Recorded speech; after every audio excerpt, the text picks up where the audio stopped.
안녕하세요. 유안타증권에서 음식료 전력기기 담당하고 있는 손현정입니다. 오늘은 음식료 업종의 하반기 전망을 제시해 드리려고 하는데요.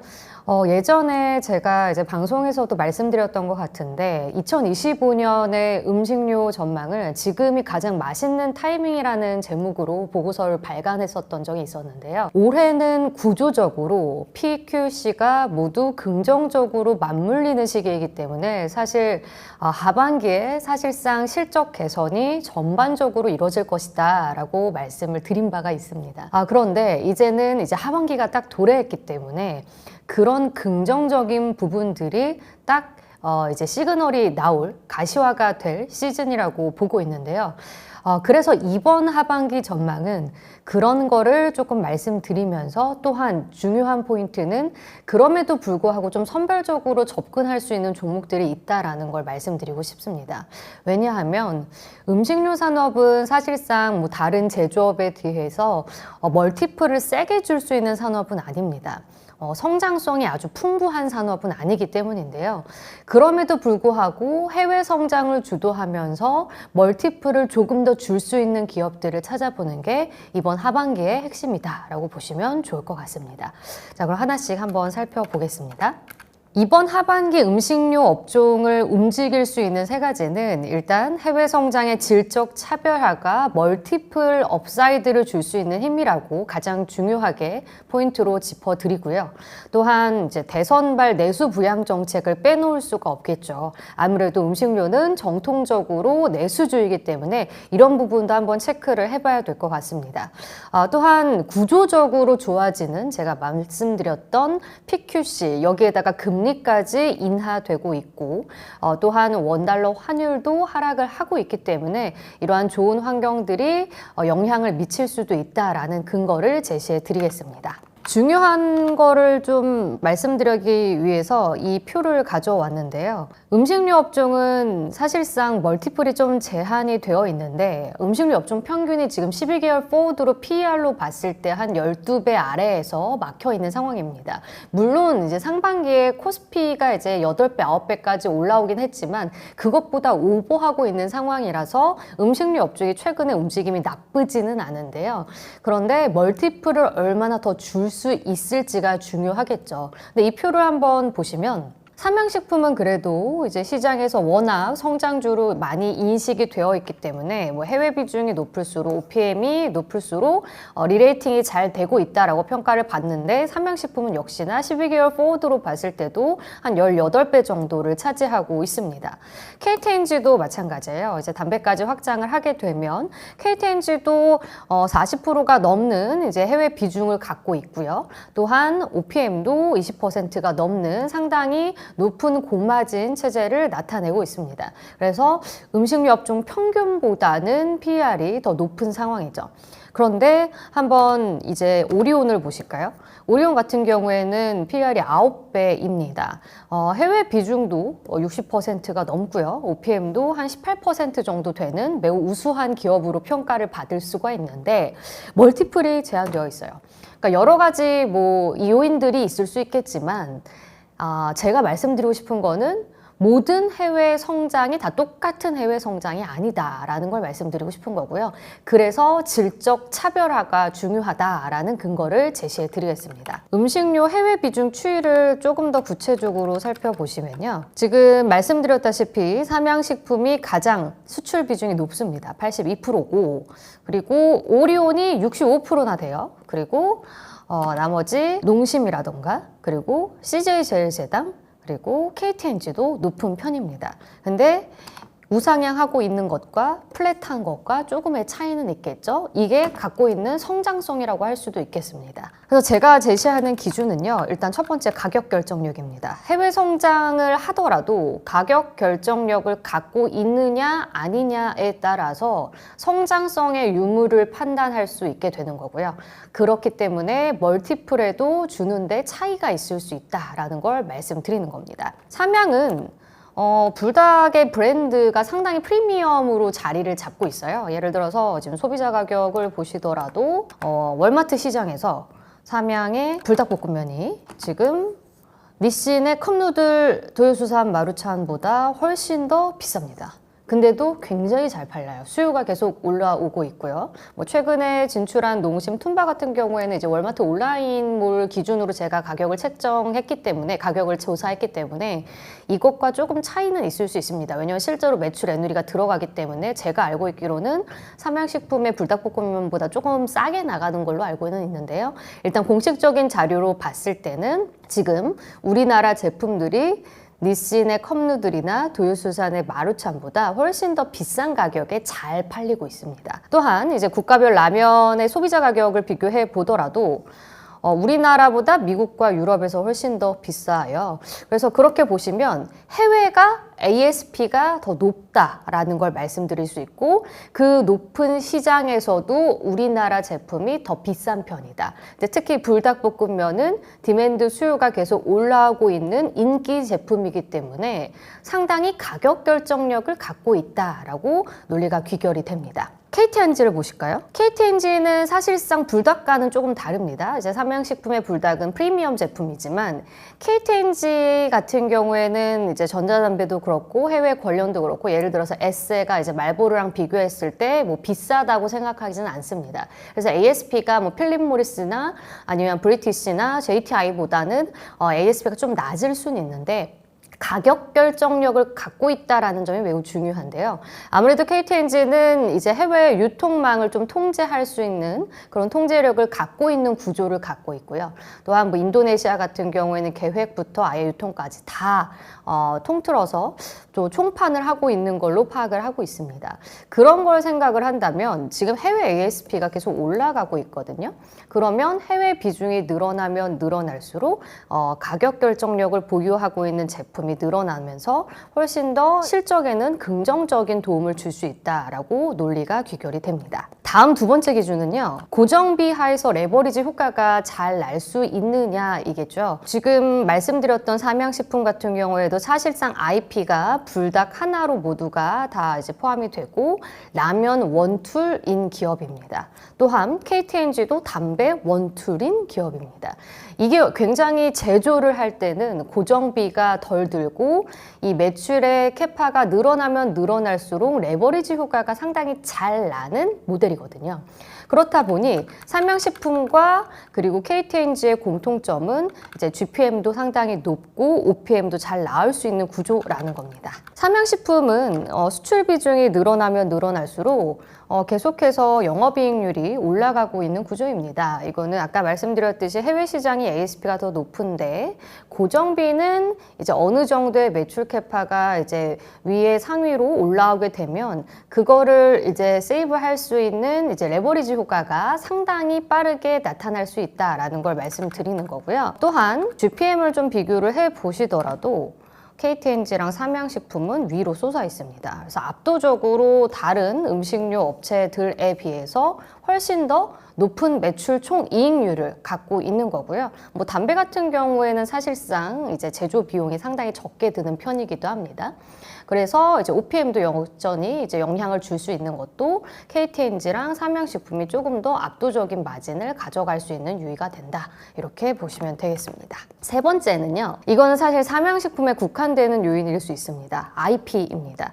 그래서 브랜드 IP 플랫폼화의 가능성이 있는 제품이 탄생을 했느냐. 이거는 사실 불닭만이 지금은 가능한 거라고 보고는 있고요. 그래서 원래는 아시다시피 2012년에 이제 불닭볶음면이 처음으로 탄생을 했었고 삼양식품이 내놓았을 때 그리고 10년이 지난 다음엔 지금은 이 불닭의 이름이 붙은 라면의 종류가 10개가 넘습니다.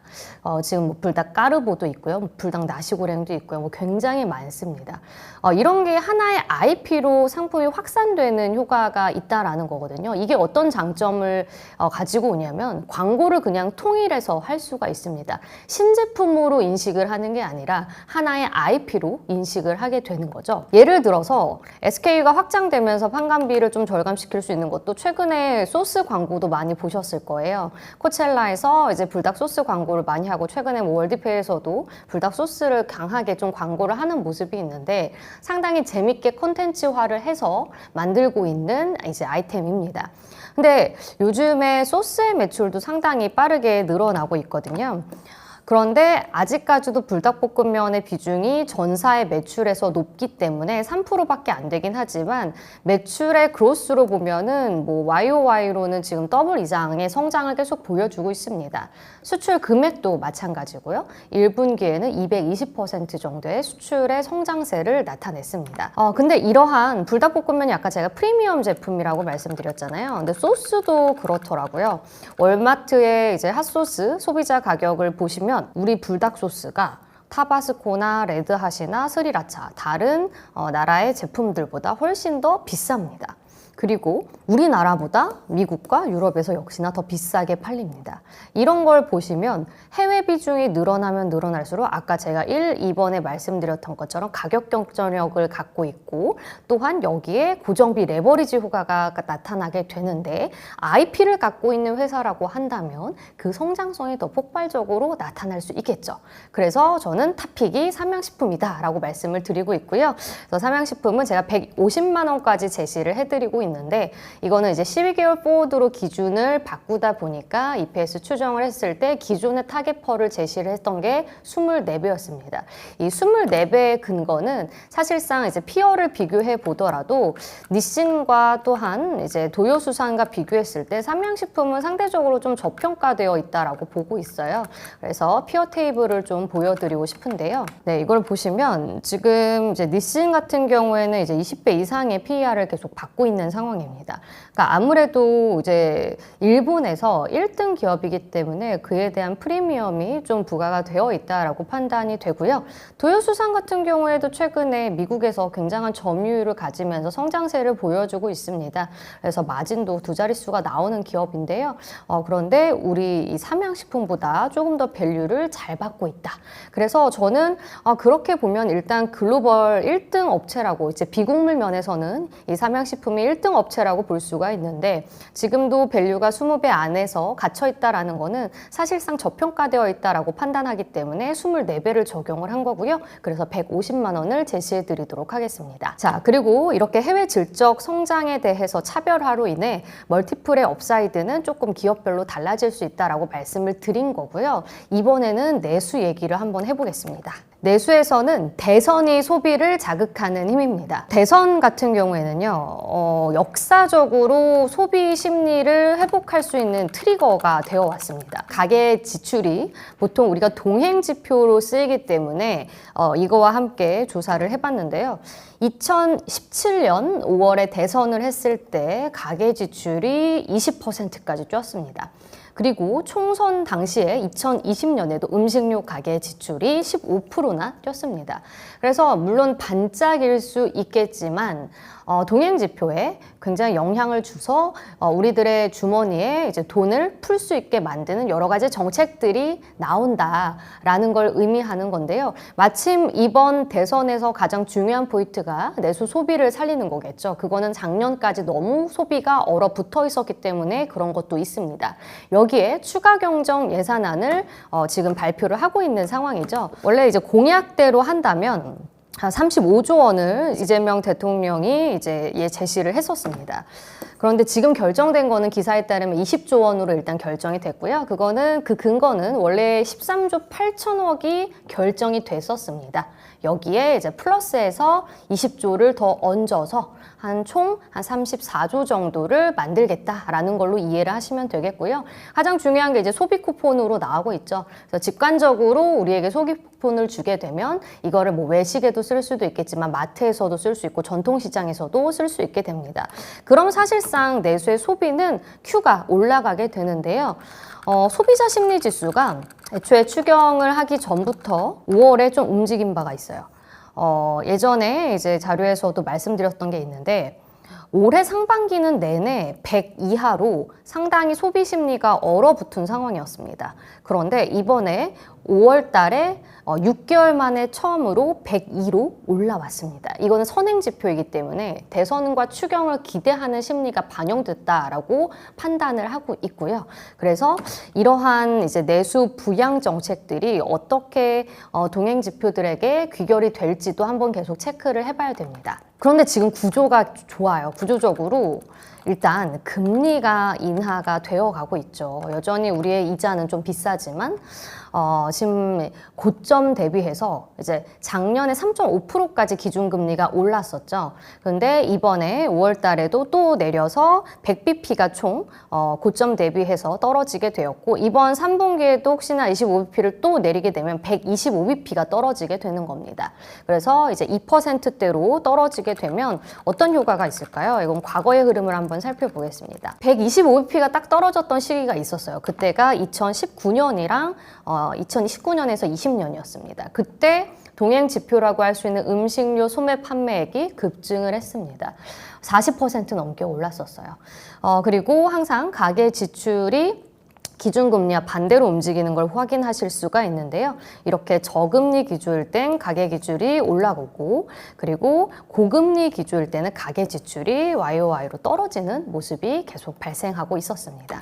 그렇기 때문에 이런 상황에서 대선과 내수 부양책, 추경이 함께 떠올랐기 때문에 내수 기업들은 또 작년까지는 너무 안 좋았지만 올해는 구조적으로 긍정적인 QE 증가가 나오고 있다라고 해석을 할 수가 있는데요. 여기에 또 중요한 게 원달러 환율이 떨어지고 있어요. 원달러 환율이 떨어지면 어떤 점이 좋냐면, 물론 이제 수출 기업들한테는 조금 환율가에 있어서 좀 부담될 수는 있겠지만, 원자재인 측면에서는 사실상 우리가 이제 곡물은 수입을 한 70% 정도 하고 있기 때문에 원달러 환율이 떨어지게 되면 원화 환산 투입가가 많이 떨어지게 됩니다. 그러면 확실히 이제 원가에 있어서 세이브를 많이 하게 되겠죠. 그래서 이제 원화 환산 곡물 투입가를 보시면 지금 역사적으로 계속 떨어지고 있는 구간입니다. 코코아를 제외하고요. 코코아는 3분기까지 조금 부담스러울 것 같고요. 그렇게 되면 이제 영업이익이 역사적으로 좀 개선되는 그런 흐름들이 나타났었기 때문에 확실히 이익적으로는 개선이 되는 순간이고요. 소맥이 라면에 가장 영향을 많이 미치는데 원가 차원에서 많이 떨어질 것 같다라는 판단이고요. 팜유도 1분기에 비해서 지금 2, 3분기에 많이 떨어지고 있습니다. 선물 가격이기 때문에 레깅이 되게 되면 하반기에 더 긍정적인 영향을 미칠 거고요. 플루프루필렌 같은 경우에도 포장재죠. 그리고 알루미늄도 마찬가지입니다. 이런 걸 판단했을 때는 전반적으로 원부 재료가 상당히 많이 개선이 되고 있다. 왜냐하면 소맥이 원부 재료 안에서 20% 차지하고요. 팜유가 7%, 그리고 포장재가 25% 차지합니다. 근데 제가 지표 보여드렸던 것처럼 모두 다 빠지고 있습니다. 그러면 매출은 늘어난다고 했죠. 왜냐하면 Q가 증가하니까요. 근데 이익은 좀 더 개선될 가능성이 높은 게 원가는 줄어들고 있기 때문에 영업이익이 전반적으로 음식료 업종이 좋아지겠다라고 해석을 할 수 있습니다. 그런데 이제 제가 삼양식품을 탑픽이라고 말씀을 드렸는데, 삼양식품은 매출 비중 중에서 수출이 80%가 넘기 때문에 사실 환을 신경 안 쓸 수가 없죠. 보시면 그래서 이익 민감도를 좀 추정을 해봤는데요. 사실은 떨어지면 그렇게 좋지는 않습니다. 그래서 삼양식품과 KTNG 같은 환효과를 좀 많이 봤었던 기업들은 원달러 환율이 급격하게 떨어지게 되면 어느 정도 이익엔 좀 훼손이 있고요. 반면에 다른 기업들은 긍정적일 겁니다. 여태까지 힘들었던 게 좀 보상이 되겠죠. 그런데 제가 맨 처음에 강조를 드렸던 점이 뭐였죠?